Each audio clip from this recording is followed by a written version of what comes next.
Hello, fellow humans. Good afternoon, good evening, good night, good morning, wherever you are. We are back now with the ESCM Viewz special edition.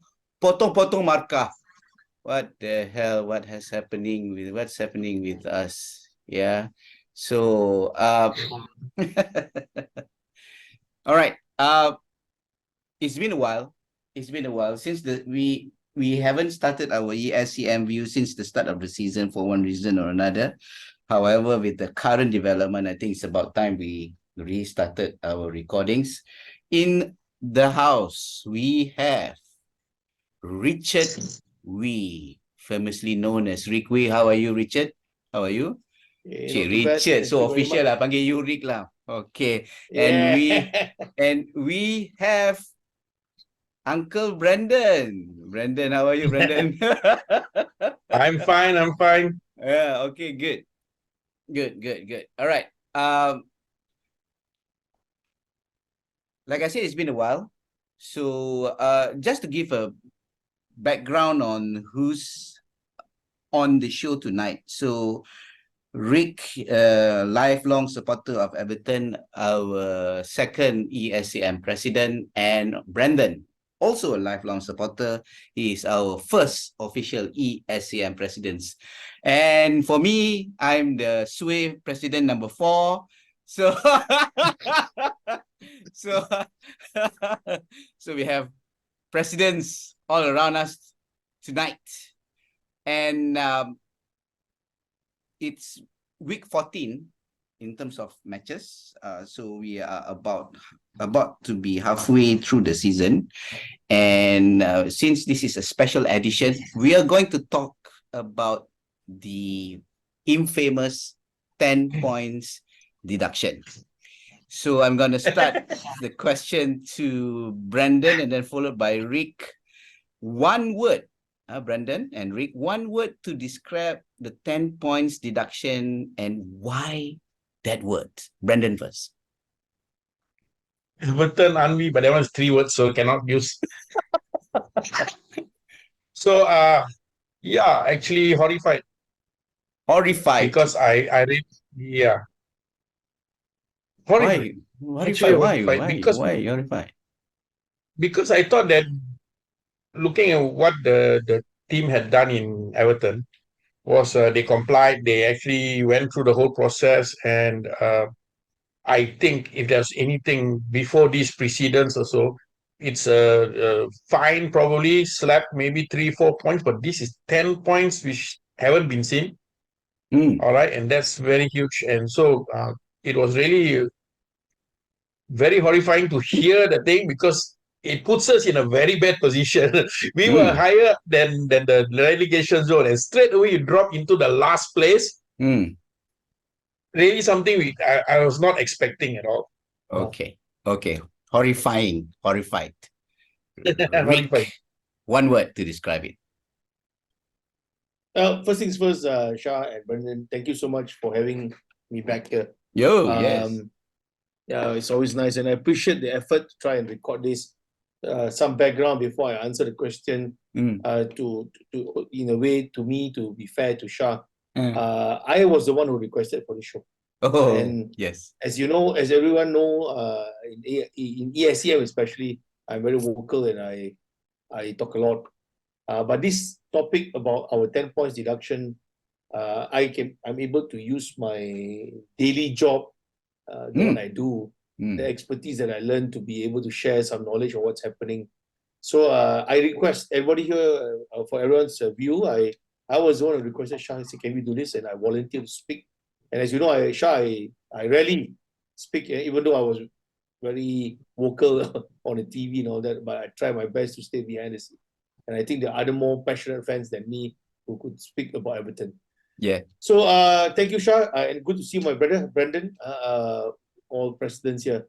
My one word answer to you, Shah, for your question, what is the one word which will describe what happened to our 10 point, is disappointment. Disappointment. Really disappointment. So, and I'm not being diplomatic because it's it covers a couple of angles, and I'll talk to you soon. Okay, all right. Well, my word for it is fuck it. Never mind. So it's two words jammed together. There's two words about Edited, edited. Yeah, okay. Frack it. I'm sorry. For those who are, below 18, frack it. Yeah. So again, this also will lead to, what we're going to discuss. And especially what Rick mentioned is, yes, of course, and with his legal background, especially in sports law and sports legal, so I think he's the best person right now, one of the best person right now to shed some lights into the situation. From a legal perspective, especially with the documents that were shared to us, that was shared around the world. All right. So with that, you guys got this right, yeah? Yeah. We got it, but not in hard copy. So this shows that, okay. By the way, you know what they say about lawyers? If you see any one of them, shoot at aside. But for Richard, give him some face, huh? Okay. All right. So this one, Rick, this is for you, to you. So we're gonna have a certain percentage of the time because it's a three-parter. The question will start with, with your legal background, and then we like for you to translate into layman terms, in words that actually people outside can actually understand is what was EFC guilty of, and in terms of timeline. I understand that it took quite some time for them to come to the point, and then they deduct us. So tell us the story. Yeah, a good question, Shah, and that's actually the correct way to start today's discussion. I think, can I just very quickly give some background first? Now, in a football management, particularly in Europe and specifically in the Premier League, all clubs in the Premier League, they have their own rules with regards to finances. The EFL, where Division 1 and below, or League 1 and below, Championship and below, sorry, they have another set of rules for finances. So this rule is called the Profit and Sustainable Reporting. Or should I say, I apologize, Profit and Sustainable Report, Accounting, and their regulations, PSR.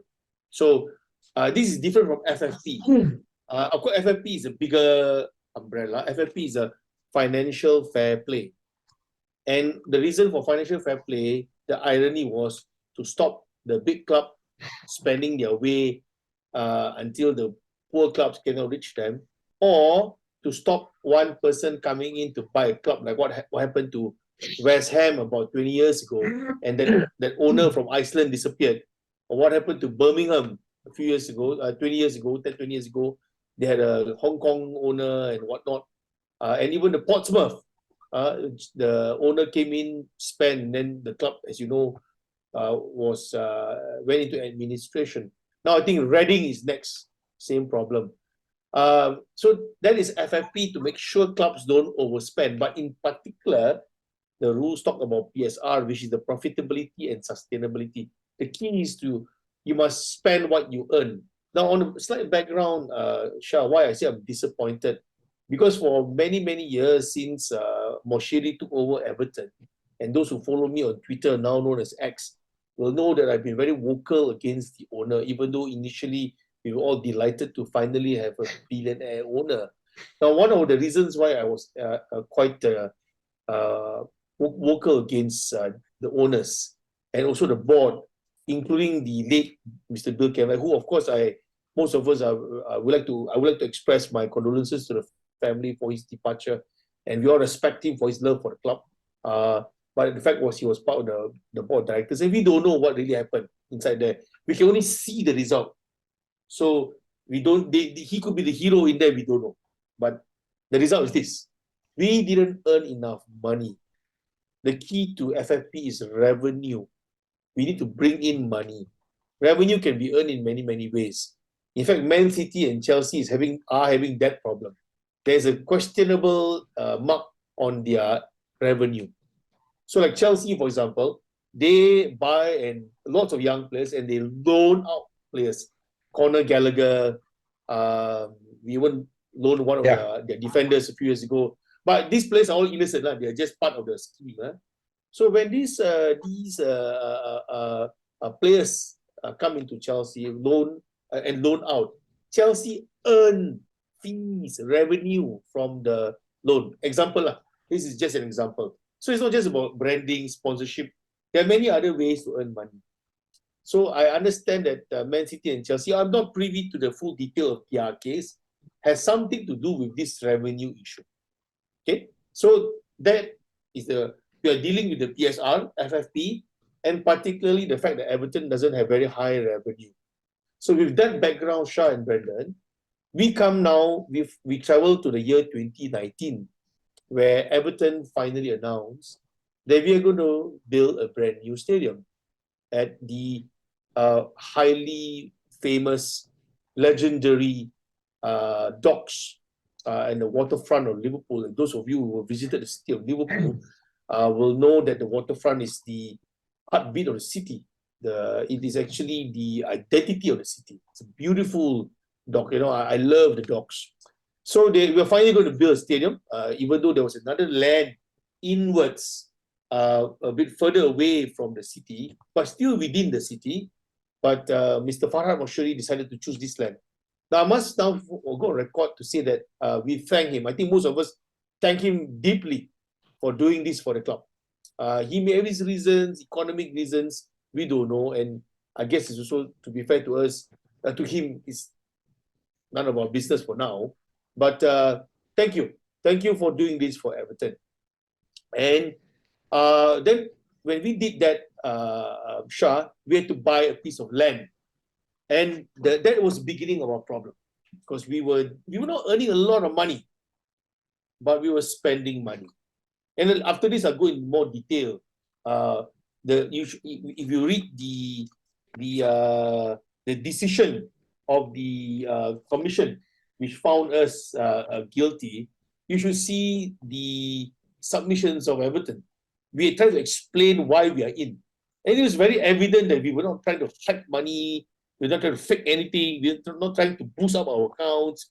You know, we're not trying to bring in fake revenues like some other clubs, allegedly against like some other clubs. We had this amount of money.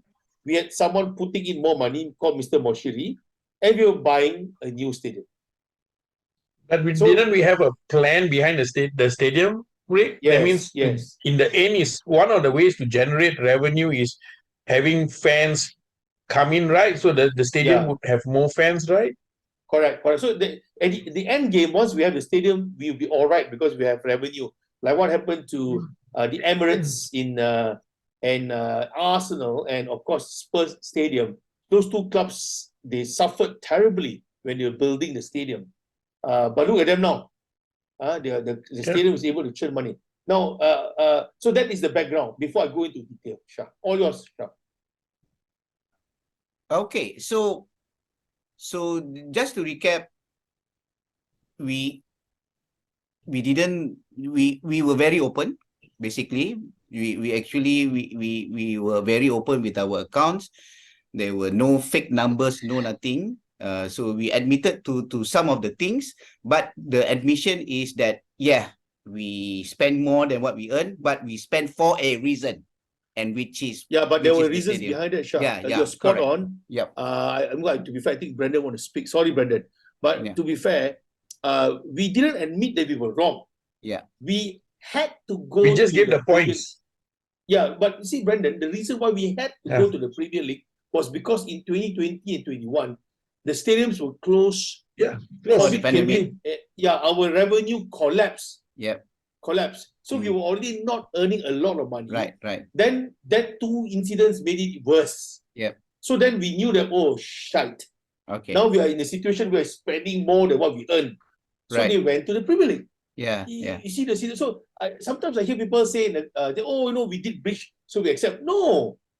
I really beg to differ. I don't see us breaching it at all in a positive, purposeful sense. We didn't purposely go out there and spend more money so that we could cheat the other clubs and buy better players. See, why do you cheat on money, Brendan? Right? You buy so you can buy more players so that you can have bigger players and beat the other club. We having the big players. So in fact, we sold players like Richarlison, right? Richarlison, Gordon, recently Iwobi. we had no choice to sell these players. Yes. Even Pickford could be sold. You never know. Yeah. So we were in that background, Shah. Okay. All right. So Hang on. Shah, one question. Because I picked up on something that Rick said. Rick, it's not they ever came looking for us. We went to Premier League to tell them the situation, right? Well, to be fair, Brandon, if we had, okay, let's say we choose to keep quiet and quietly submit, like normal, we submit our report, right? The Premier League will call us. So before we submitted in 2020 and 2021, we went to the Premier League first. I'm going to explain to you later why Everton had planned everything, but the delay in getting the approval had an impact in Everton. I'll explain shortly. I'll let Shah talk first here. Go ahead. And you, Brandon, go ahead, talk. Yeah. Okay, so because it's being found guilty is one thing, but to deduct 10 points, that's another story.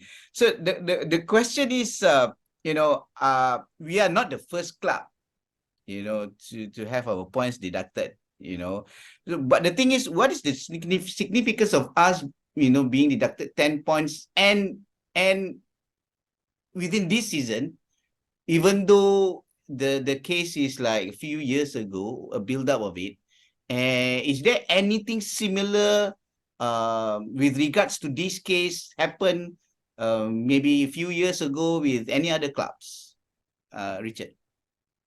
No.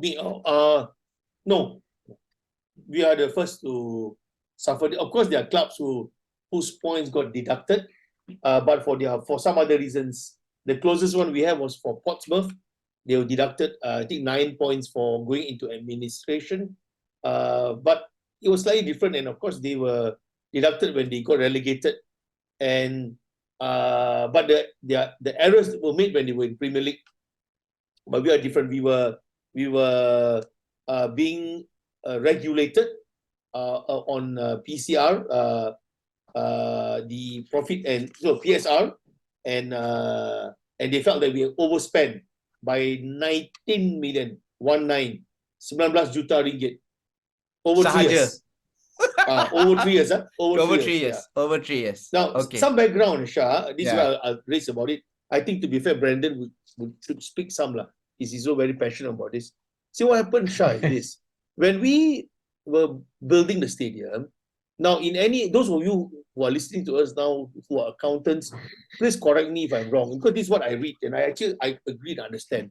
When you build something which is an asset, Shah, you build a building, in the accounting side, that is considered as a capital or as an asset.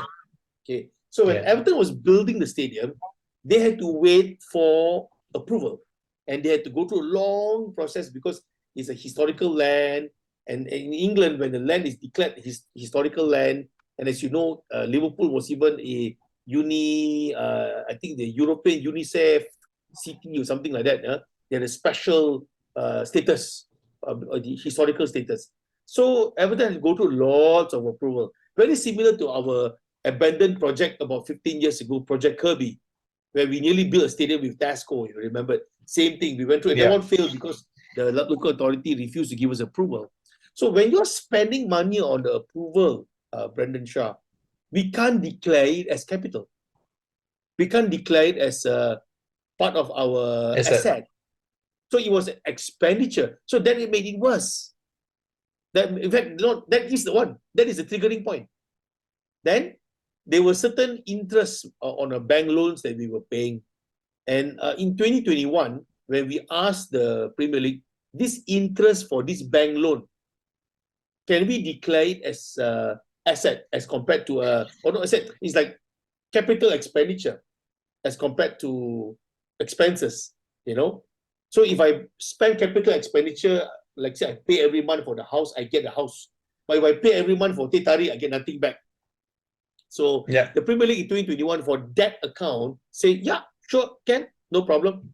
But in the same report, it indicated a year later, something similar, a similar bank loan interest, suddenly now, no, not allowed. So Everton was like, wait. Then another thing about the penalty, you're right on the penalty, Shah. Before the case started on Everton, such a penalty does not exist. So when I say it doesn't exist means up to 10 points. Tak ada. Memang ada points can be deducted, but not up to 10. That's why the city, the mayor of Manchester, Mr. Andy Durham, I think his name, he's an Evertonian. You go on Twitter, you should read what he commented. Yeah, he He has articulately, he articulated the point. Yeah. If you can share screen here, it would be good. Articulated the point about this. Mm. So you should look at what he commented. He's accurate. I agree with his assertion that the Premier League, midway through the game, inserted this penalty. So it's like we play against Club X. And then in the second half, they tell us, oh, by the way, your goalpost on your side is now bigger. So the other team can score you. So that's what happened to us, partly, you see. Very strange. It felt like, this is what I feel. It felt like the Premier League were in a rush to go after us. Number two, they are terrified of what the Parliament is going to do to them. Because Parliament in England wants to form a regulatory body, you know, like a policeman of football. And they're worried that those guys come in means they lose control. And number three, it looks like they were trying to show that, you know, while we have not got Man City and Chelsea, who, by the way, cases start long before Everton, and those clubs, they were caught by the Premier League as compared to Everton, who informed the Premier League, you know. But we got investigated first and we were charged, and you know the guess. Yeah. So, Sir, continue. Yeah.